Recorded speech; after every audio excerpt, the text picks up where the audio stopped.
you, Gary, for setting this up. Hi, everyone. I'd like to introduce myself. My name is Edie Lopez, and I'm the Regional Director for Orange County. My job basically is to make sure that all of our Orange County members are involved in trying to get involved in what's going on with our association. So we do have some speakers today who will be speaking on several subjects. I believe that the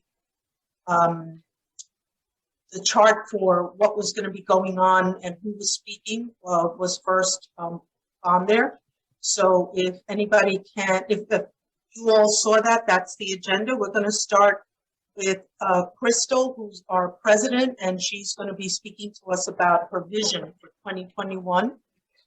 Where she will also touch on the Diversity, Equity, and Inclusion Committee, which is a new committee that was established this year. We have started working on it last year, but we believe it will be going full force this year. We also have a Leadership Accelerator program, and Gail Fatizzi, who was instrumental in working on this program, will be speaking on it. So you'll get an idea of what's happening for this year and what could possibly be coming for 2020, for last year and for this year. There's also a fair housing simulation, which is Fairhaven, and Crystal, our president, will touch on that as well. And then we'll save time for questions. So if I can ask you. Sure. So good morning, everyone. Happy to have all of you here for our program this morning. I'm going to talk just a few minutes to you about the Leadership Accelerator program. For me, that was one of the proudest accomplishments in 2020 for our association, was to create and launch our first ever Leadership Accelerator program. And the program was really born out of our strategic plan for the association, which we adopted in 2019. The strategic plan has 5 pillars, and one of those pillars is leadership. And within that pillar, we actually specifically identified the following goal, and that is to identify, cultivate, and support future leaders, visionaries, and implementers. And really, it was an acknowledgement that for us to remain a relevant and vibrant organization, we need to create a path to introduce new leadership, new ideas, and different approaches to help shape the future of HGAR. So in thinking about it, it became immensely clear to me that an association of our size and prestige in the industry really needed to have a leadership development program, some means of a specific leadership track for our members. And knowing that I would be serving the role of president in 2020, I made a personal commitment that I wanted to bring a leadership program to HGAR. We had a leadership task force, and they took up the charge, and together we worked on it, and the Leadership Accelerator program that we now have is the result. The idea of the program is that it gives members of our association who have a desire to become more involved and to acquire strong leadership skills along the way, the path to be able to do that. And the leadership skills and information that the participants are acquiring are things that can really help in everyday life. It's not just about leading our association. We all are leaders in our businesses, in our personal lives in many ways. So I think there are skills there that are super important outside of the association. And one of the things I've shared many times with other people and talking to them about the association is that, I started volunteering, I don't know, over 20 years ago, but it took me a good 10 years of volunteering before I really understood everything that goes on at HGAR and who does what and how we're connected to NISAR and NAR and RPAC and all of that, and how everything works together and complements each other. So I don't think we had 10 years to wait for new leadership to be ready to step up. So the inaugural class started in September, and they will graduate in June. It's a 10-month commitment for the program, and we currently have 12 participants who are our inaugural class. They were selected from about 25 applications that we received. And On the screen, Jen, if you can, show the session topics. There are 10 sessions once a month, 10 different topics that we're covering, and it's everything from leadership development, leadership skills, to talking about legislative activism, public speaking, economic development, and many other subjects. And part of the requirement also for the class to graduate is a class project. And the class is currently working on that. We're really excited about what they've chosen. And I'm not going to share the details yet, but once the project is complete, we will be able to share the details and results of what they came up with for their class project. And so we're going to be hosting, we'll be having another class that will begin in September of 2021. We'll be hosting an information session. I don't have a date specifically yet, but probably in April, to begin the process of recruiting candidates for that 2021 class. And I hope that some of the people on this call, or maybe some people that you know in your office or in the industry that you can share the information with, would take an interest to at least join us in April to learn more about the program and maybe submit an application to be considered for our 2021 class.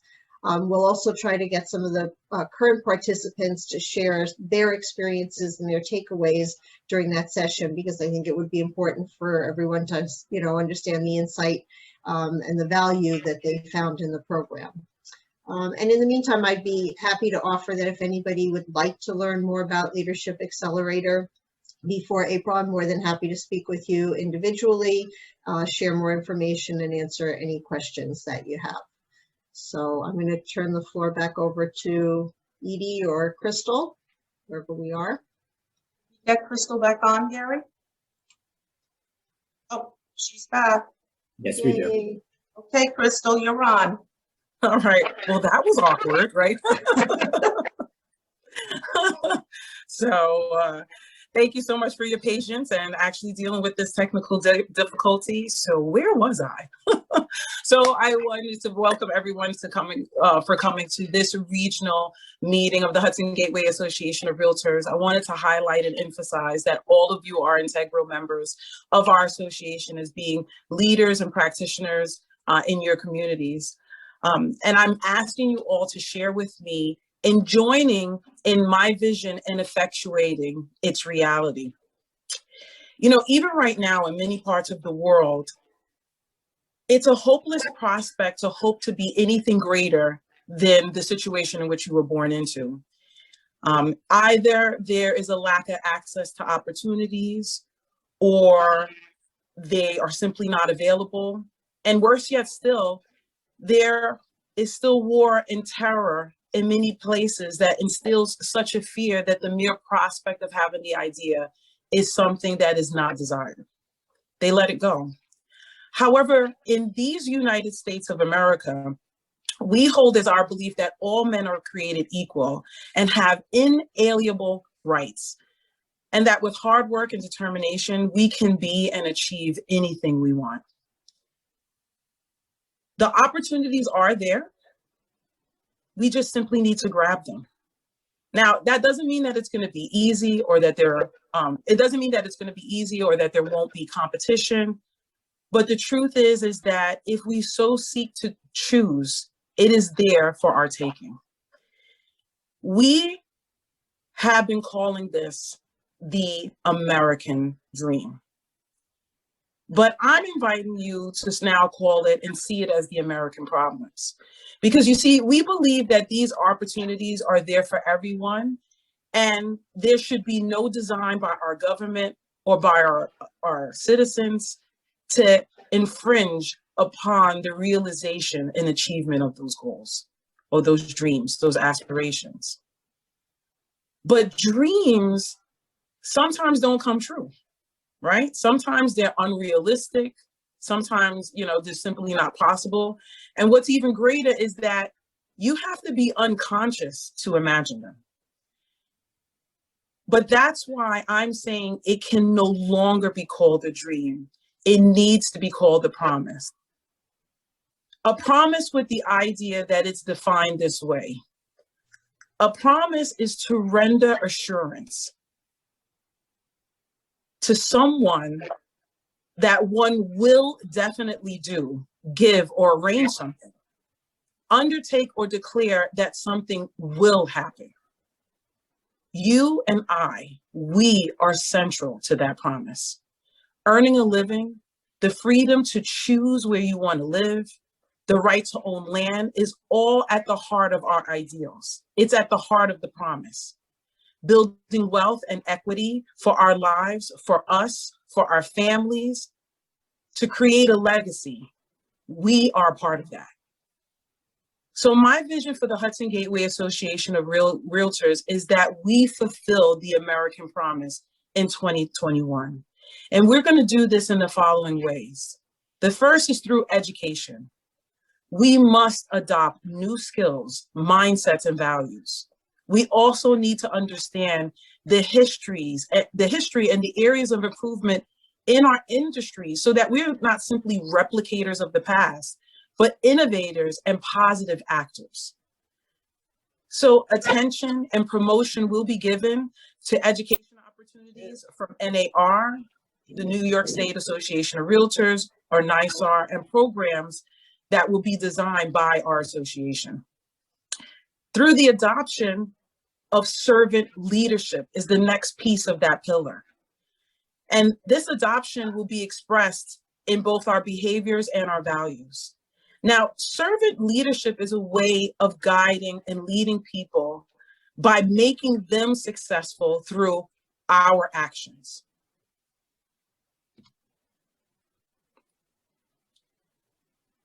Through my actions, through our actions, we work together.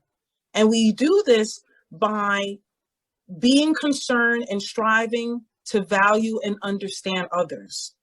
We do this by learning to look at the world through their eyes, through the strength of others, through the feelings of others, and through the aspirations of others. And servant leaders gain commitment, not through compliance, not through power, but through consensus to the desired outcome, the win of all, the success of all. In addition, we will fulfill the American promise through increasing our visibility to the public in all of our geographic locations, in our communities, on our boards, in our local government, to our state legislature, through social media and through television. And we will also do this through being role models of diversity, equity, and inclusion. Diversity is defined as the range of human differences, including but not limited to race, ethnicity, gender, sexual orientation, age, class, physical ability, attributes, religious or ethical value systems, national origin, political beliefs. It's making sure that there's a lot of different people sitting at the table. And then is equity. Equity is the absence of avoidable and remediable differences amongst groups of people, whether those groups are defined socially, economically, demographically, or geographically. So it's making sure that there's balance and equal distribution at that table. And then there's inclusion.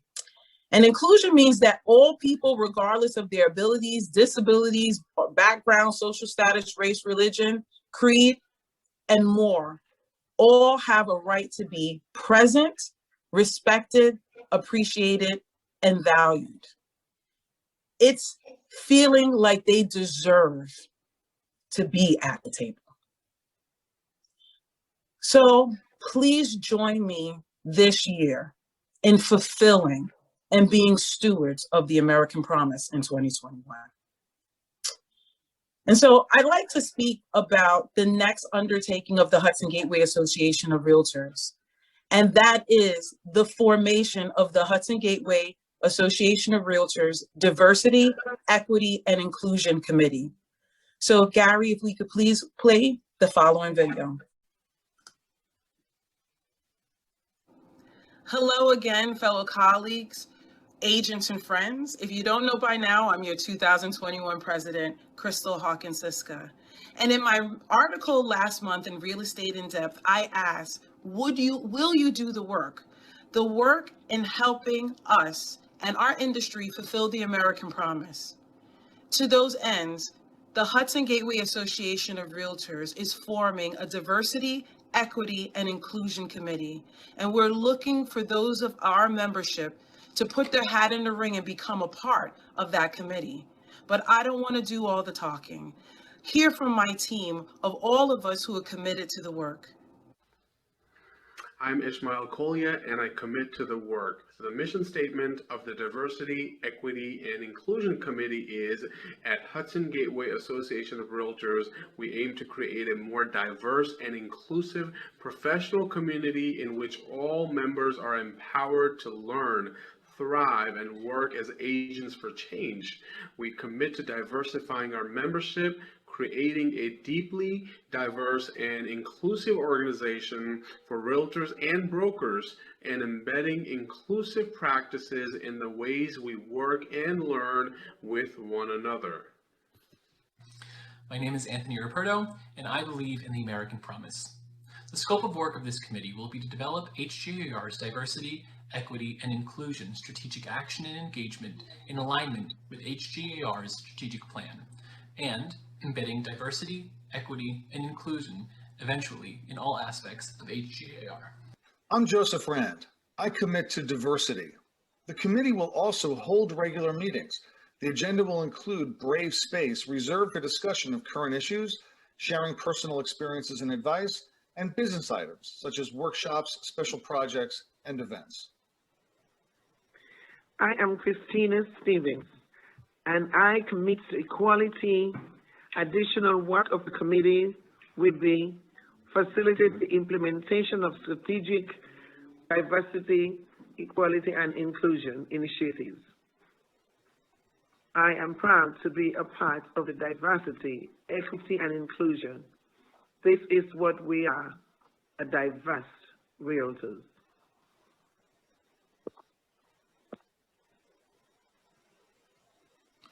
I am Solomon First, and I commit to inclusion. We desire that the committee also write scheduled emails, perhaps on a bi-monthly basis. These messages could include meeting reminders and agendas, as well as highlighted job, volunteer, and other planning and equity-related opportunities. In addition, the committee should create useful materials to promote diversity, like a one-pager on strategies to promote diversity in the industry. I'm Cheryl Williams, and I am committed to the work. It is our hope that the committee would also collaborate across HGAR to design and offer DEI professional learning through professional development classes and events. I'm Ray Hollingsworth Fellow, and I'm committed to a more diverse, equitable, and inclusive professional community. The DEI committee will be formed through an application and interview process. There are 2 levels of involvement. The first is a member of the DEI steering committee, which is a 3-year commitment. The second is an at-large member, which is a 1-year commitment. To apply, go to hgar.com/aboutus/committees/diversity, equity, inclusion committee, or click the link below. Thank you so much for taking the time to look at this video, and I'm so excited and looking forward to seeing all the names pour in who want to be a part of making our association better. Because remember, it's working together that we will forever make the difference.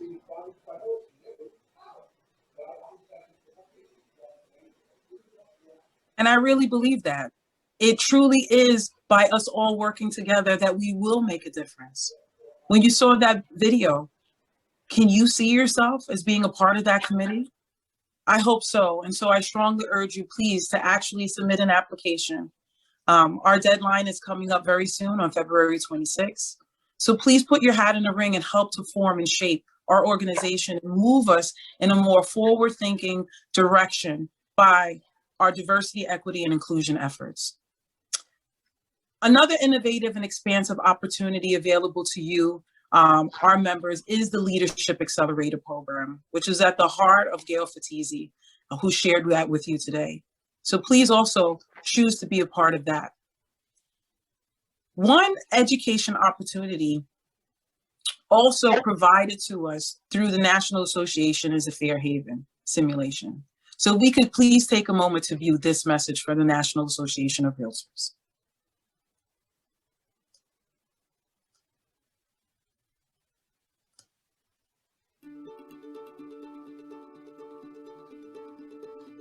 It has been more than 50 years since America passed the Fair Housing Act, but we have far more work to do to eliminate discrimination in real estate. Welcome to Fairhaven, a new fair housing learning experience from NAR. Fairhaven simulated scenarios will challenge you to confront bias in yourself, in clients, and in other real estate professionals. After your trip to Fairhaven, you'll see the world differently, and you'll be better prepared to tackle discrimination in real estate. Fairhaven, the next stop on your fair housing journey.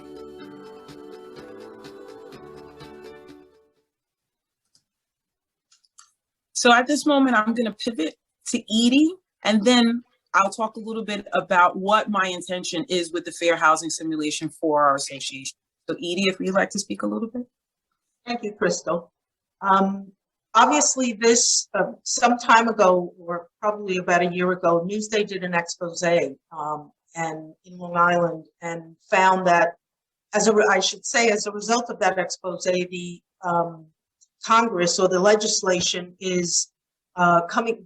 The senators have approved about 15 points of legislation. I'm not going to get into what that is today, but just to show how important fair housing and knowing the laws and knowing what you say and don't say and how important that is. If Congress, the Senate, the Assembly feels that they need to come up with some points to share with us realtors, then we're not doing a good job. So it is, I encourage everyone to listen to the Fairhaven video. I think you'll be very surprised by some of the information that you're getting. You are walking through it and testing, if you will, through it, and you'll be very surprised by some of the answers that you give and some of the scores that you will receive. So, Crystal, I send it back to you. Thank you so much, Edie. We still have work to do, as Edie's mentioned, and as was exposed through the Newsday investigation. But we should be happy that our association, the National Association of Realtors, is there to actually provide tools that will take us in the direction that we need to go. So it is my desire that 80% of our producing membership take the Fair Haven training. I want us to be the role models for our region and for our country in terms of an association that takes it to heart to train ourselves in understanding our inherent implicit bias and that we can do something about it. If you read my article, I'm biased, aren't you? The truth is we all have biases, but it's only with conscious effort and recognition that they exist will we be able to be better practitioners in the real estate industry and help fulfill the American promise for our citizens. So I hope that you found content and value out of our meeting so far today. And I'm going to go back to Edie, who will deal with the members' question and answer section. Thank you, Crystal. I just want to make sure that those that are in attendance, and maybe there are some who were not able to attend this morning, will provide some or send some questions over so that we can try to answer what we can. At the same time, we, of course, with COVID, we had some things scheduled last year, and with COVID, we were not able to complete that. But if I would love some ideas as to what you think we can do together, being COVID conscious, of course. So please share your ideas, ask some questions. We do have some folks here. We have Richard Haggerty, who's our CEO. We have Ann Barty. We have Jana Gary, of course, is our techie guy. Gail is here. And of course, we have our president, Gail. So I'd love to open it up to questions at this point, and hopefully we can answer those for you. So start, please, ask. We'd ask that you please make sure you unmute first, but being that we have a manageable number, please feel free to speak out and you'll be recognized. Thank you, Gary.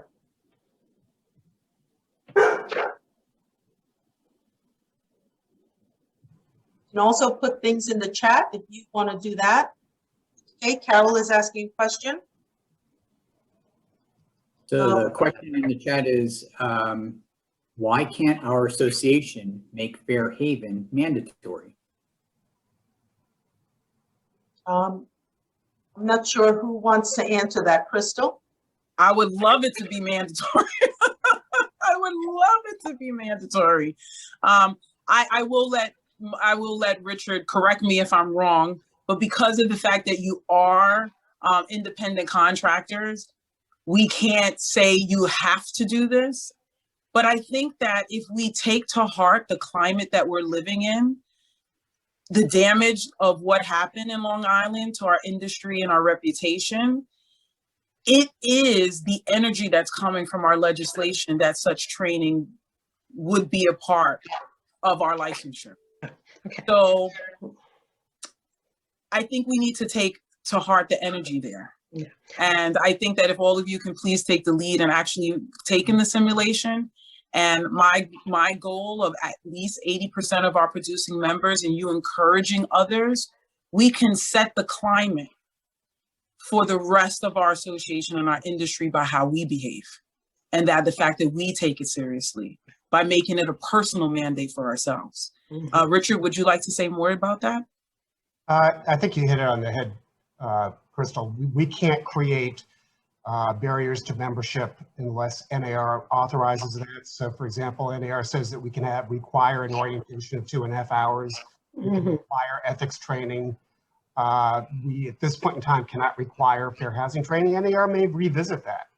You know, at the end of the day, yes, brokers have to be concerned about independent contractor status with their affiliated agents, but I can guarantee you that the majority of the bills that have been passed by the Senate are going to be passed by the Assembly and signed by the governor. One of those bills provides for enhanced testing by the Attorney General. From my perspective, broker owners and managers need to be very proactive in offering as many training options for their agents, strongly encouraging their agents to take those training options, because it's going to be a different landscape in the very near future. And given what happened with Newsday, and quite frankly, given the Senate hearings and some of the responses I saw from those agents and principal brokers and managers, it was very disheartening. They basically said, we didn't do anything wrong, everything's fine. And you know, all you have to do is look at the videos that we still have posted in our Fair Housing Resource Center on HGAR.com. And no, what happened was not acceptable. No. As an industry, we have to assume some of that responsibility and be proactive. Absolutely. Well, I did the Fair Haven, and I watched the implicit video also, and I have the third one to do, where Charlie Oprah was saying in his article, you know, please try to do this, all three of them, by April 9th. And I presented it to my agents that this is something that is not mandatory yet, but I believe it's going to be mandatory, as well as it should be, because it is dealing with fair housing and ethics, and it should be mandatory for each office and each agent to do this. So as far as my agents are concerned, I didn't tell them it's mandatory, but I told them that as their broker, I expect them to take all three to look at that. So hopefully they will, and hopefully it will be mandatory. And the sad part is that something like that has to be mandatory, that fair housing and ethics has to be mandatory. That's the sad part, but it is what it is. I do want to commend NAR. They've been very proactive, I think, beginning last year, and you know, Charlie Oppler apologized on behalf of the National Association of Realtors for things that the National Association did that really did cause a lot of pain in our industry. I mean, Crystal has really educated me that there were so many barriers put up that prevented African Americans from even becoming Realtor members of the National Association of Realtors. Crystal, you have to correct me, but I want to say in the 60s and 70s. So I think that NAR is really doing the right thing to be so proactive and to apologize, because I think that apology is long overdue. Yeah, just to share with our membership that are present here today, from the years 1924 to really 1950, it was a part of Article 32 of the Realtor Code of Ethics not to change the ethnic makeup of any neighborhood, which is quite opposite of what we're a part of now. That's not our decision to make. We're not supposed to infringe upon those rights. And so that's really important that for 25 years, it was an edict from the National Association of Realtors to keep our neighborhoods segregated. That is not fulfilling the American promise. That is creating and being a part of a design feature that limits the ability of others to express themselves through their hard work to be homeowners and choose where they want to live. Now, we've made a lot of progress, but as Richard highlighted, it has only been since 1961 that realtors have, that African Americans have been allowed to have membership in the National Association of Realtors. So think about that. To me, that's mind blowing. I'm a little younger than some, but some of you are in that age group. So imagine it's only been since you've been alive that someone who looks like me could actually be a part of the membership of our association. Before that, it was in 1947, and even prior that there was what's called the National Association of Real Estate Brokers, which still exists today, and they are called Realtists. And it was a distinction because Realtor was a trademark of NAR, and so NAREB, the National Association of Real Estate Brokers, was an African American association for real estate practitioners. So, you know, we still have work to do. We still have work to do. And to Carol's point, there are other opportunities, and our membership is going to be promoting these, and they are coming from the National Association of Realtors, of the 3 areas where we can help train ourselves. One has been already mentioned, which was Fair Haven. But the 2 others of which Carol was referencing is taking the implicit bias assessment test, the IAT. That's available. It's going to be posted all over in our association, in addition to training called At Home with Diversity. That is also available to the National Association of Realtors. You can go on the website. We'll actually make sure that those links are given to you, but take advantage of them. And they are coming down from the president of our association, of the National Association, to all of us to actually take that training. But I'd like everyone to start with Fair Haven. Thank you. So Crystal, while I have you on the screen, I actually have a question for you. Okay. The question is, Crystal said something about people born at a certain social status are not able to move from that status. I tried to become an agent to grow. What advice do you have for minorities new to the association to grow in the industry? Ooh, that's a great question. Wow. Okay. So I'm going to first start with a statement, and then I'm going to answer the question. And it's or give you a little story. I remember when I first became a real estate agent, and I was in a class, and Eileen Tuss was actually teaching, Taos was teaching that class. And there were other people of color, and she was talking about discrimination. She was literally talking about discrimination that we might see in the workplace, specifically when it came to women. Something that we still saw that in the marketplace, where sometimes they would ask for women to co-sign, get a co-signer to buy a property. And I'm like, really? This is still happening? Like, wow. And this was the early 2000s. And so one person in the class, which I would say was really brave in thinking, well, I don't know if I should even be a realtor. And that person was a person of color. And up until that point, I actually had never even considered it. Obviously, I was in the room. So I think that the first part is that you're here. You're making history by even being a part of this industry. The other part in upward mobility is don't be afraid to actually state or show that you exist. Now, for those of our audience who may not be persons of color, who are a part of what I call the mass majority, I want to share with you a fear that happens with people of color. You know, some of us are very afraid to put our pictures on any of our marketing because for fear that we won't actually get business. That may not be something that any of you have ever really thought about. That putting your picture on your card because thinking that the color of your skin will inhibit you from actually getting business. That's a real fear and concern amongst people of color. And for that person who asked me the question, I am saying, do not be afraid.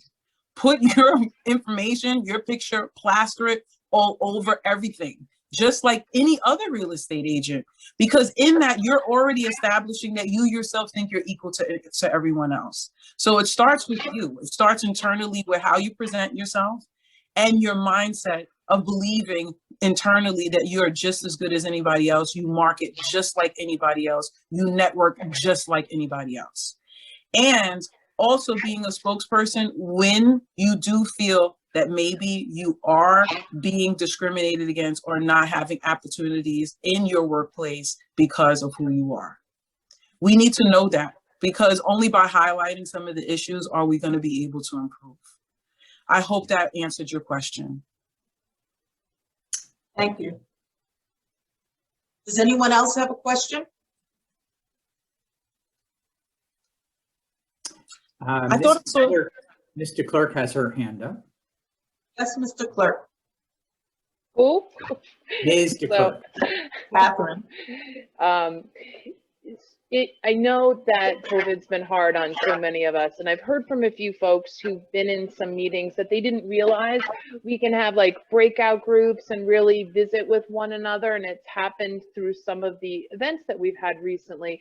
So I was just going to suggest, I know I would love to see my orange friends if we could have another event where we go into breakout groups and we get to visit and talk to people. So if that's possible, I would love to do that. And then you don't have to worry about driving because you're home and you can drink your wine at home. Who would like that? I'd like that. Catherine, I'm hoping that. Mary Ann's in.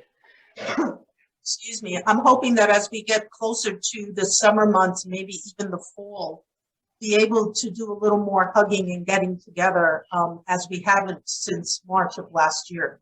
And I think a lot of people are a little tired of being on Zoom and being on, you know, having this impersonal conversation.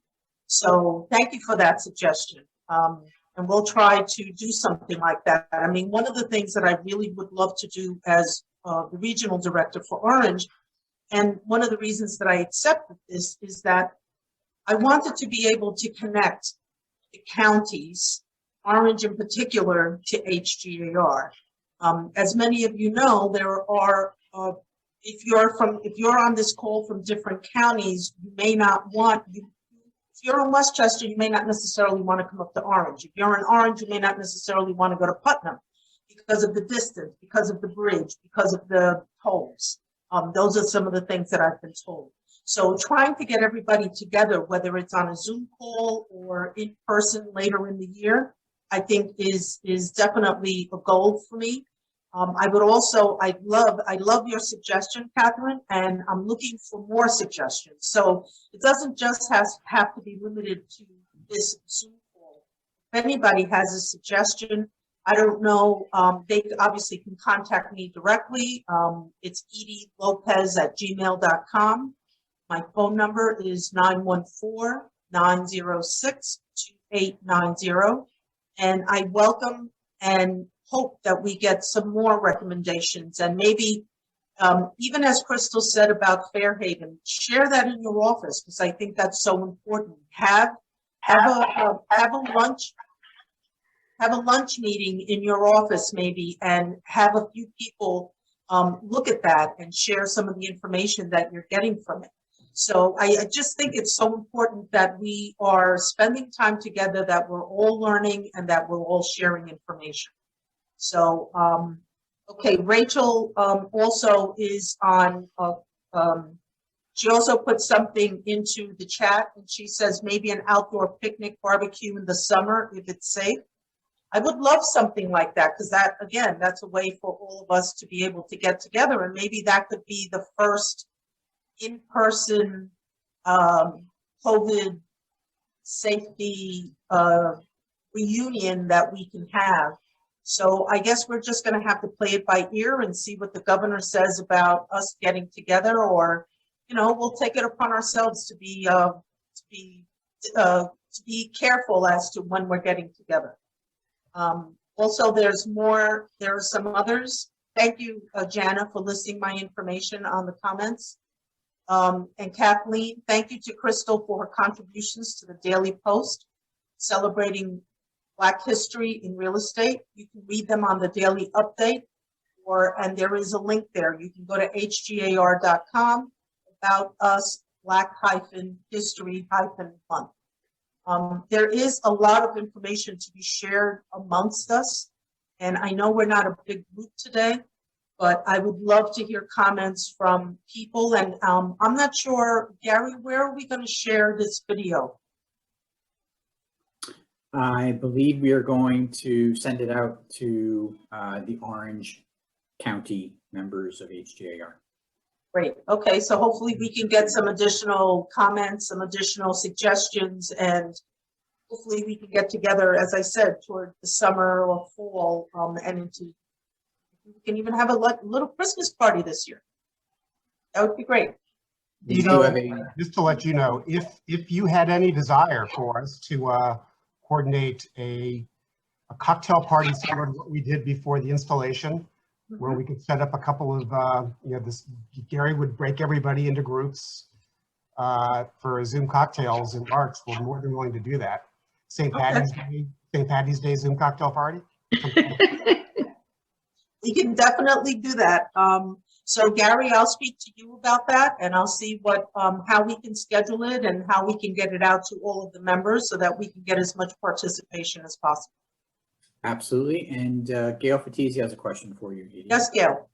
Actually, it's not a question. I just wanted to share that the Hudson Gateway Realtor Foundation, which is our 501c3 charitable organization, is not able to do fundraising events right now in person, but we are doing some volunteer events. And the first one that's coming up for this year is actually next week. It is on Thursday, March 4th, and we're going to be at the Hudson Valley Food Bank, which I believe is in Cornwall.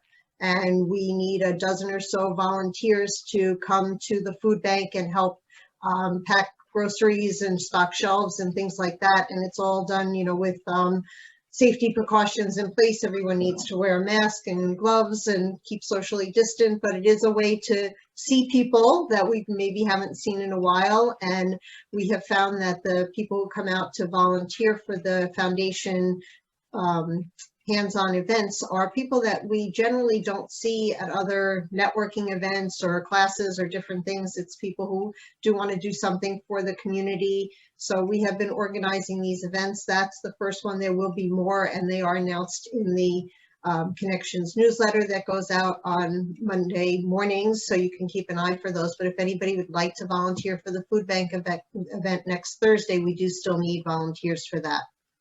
Gail, what time is that scheduled for? I don't know if I have the time in my calendar. 10:30 to 12. 10:30 to 12. So we can include the link in the follow-up email, but it's also on HGAR.com, or if you go back to your Connections email on Monday, the link is there to sign up to volunteer. Okay, thank you, Gail. Sure, my pleasure. Does anyone else have, save the date for RPAC Trivia Night, which is March 11th. It's at 7 p.m. and there will be more information to come. Mary Ann Percasio had her hand up. Yes, Mary Ann. Yeah, I want to piggyback on what Gail is saying. Thanks, Gail, for bringing that up. We also do run events from the foundation to raise, of course, funds to give to our charities. We had one last week, which was a beer tasting, and it was a great fun. And you talked about breaking out into groups, and that's kind of what we do. So watch for our next event, which we'll probably be doing at least one every month throughout the rest of the year. And hopefully, as you said, maybe in person as we get closer into the warmer weather. But do join us if you can when we do a foundation event, and it's great fun. Thank you, Mary Ann. Carol, you wanted to mention RPAC? Yes, so thank you, Kathleen, for getting ahead of me. Yes, we are having a trivia night March 11th from 7 p.m. and it's going to cost just $30, and it's going to be a lot of fun. It's the company that's doing it is Magical Moments. So we will be sending out registration and a flyer within the next day or two. So please hold the date, March 11th. Thank you, and join us. Thank you, Carol. As everyone can see, there is a lot to be done. There's work behind the scenes for trying to get all of the members together. And even though we're separated because of COVID, there are ways for us to get together, whether it's trivia night or the foundation events. There's tons to be done. So, Rachel Heiss is asking about Lobby Day, and I did want to mention that this year, again, it's virtual, and it's on April 27th. So we will get more information on that, but again, we're keeping it virtual because of COVID. And we'll have breakouts and we'll get a schedule on that. Richard, I'm not sure when that gets, when we all get notified about that. I know it's 2 months. We have to wait and see what the format's going to be. You know, my gut tells me that we're just going to have to set up either individual meetings with our legislators or groups. We have so many of them that we represent now, or who represent us. So we still have to kind of work the logistics out on that. Okay, and she's also asking about issues. And what I'll say about that is that there are legislative issues, obviously, that we discuss every year. A final list of those issues has not been sent out, but we will get that for Lobby Day. Is that correct, Richard? That is correct. The State Association is working on it right now. I can tell you that landlord-tenant issues are going to be at the top of our list. And you know, it's not just a New York City issue. Those have started to expand throughout the state. So we really are focusing on a lot of legislation that we're concerned about concerning landlord-tenant issues. Okay, thank you, Richard. And Gail is asking about co-op transparency. There's going to be a call to action in Westchester that anybody can respond to for strengthening the Westchester co-op transparency legislation that exists already, that would require a reason when a co-op applicant is rejected, that would require a timeline. We've been tracking through our own program with MLS, as well as through the Human Rights Commission in Westchester, the number of declinations. It's like 450. So anybody who says that very few people get rejected by co-ops is just wrong. So now is our time in Westchester, given the current makeup of the County Board of Legislators, to pass new co-op transparency legislation. So look for that call to action in the next couple of days. Thank you, Richard. I know that affects Westchester primarily, but there are co-ops in some of the other counties. So would be important for everyone to reply to that call to action. Correct. Does anyone else have questions? Before we jump to a question, I just want to make another comment just about co-op transparency is in line with the vision for this year in terms of us increasing our visibility. Some of the training that I've received so far from the National Association of Realtors is through the federal political coordinator training, which I'm a part of. We need stories. It is definitely a strategic move and being encouraged that we put together videos for individuals who are willing to speak. So to the ends of actually raising the awareness about co-op transparency, if you have any shareholders or purchasers who have had a very difficult time in selling their co-op, even though I understand that this is orange, I still want those videos. If you can get someone to actually go on camera and talk about their experience, we need that in order to make the argument. They want to hear from us, but it's even more powerful when they hear from the actual buyers and sellers who've been impacted by the fact that they don't get an answer, or that the process is still taking very long. So please, if you know of anybody in the workplace, if you have your own transactions, talk to your clients, talk to your customers, and see if they're willing to come forward, so we can create these really public service announcements.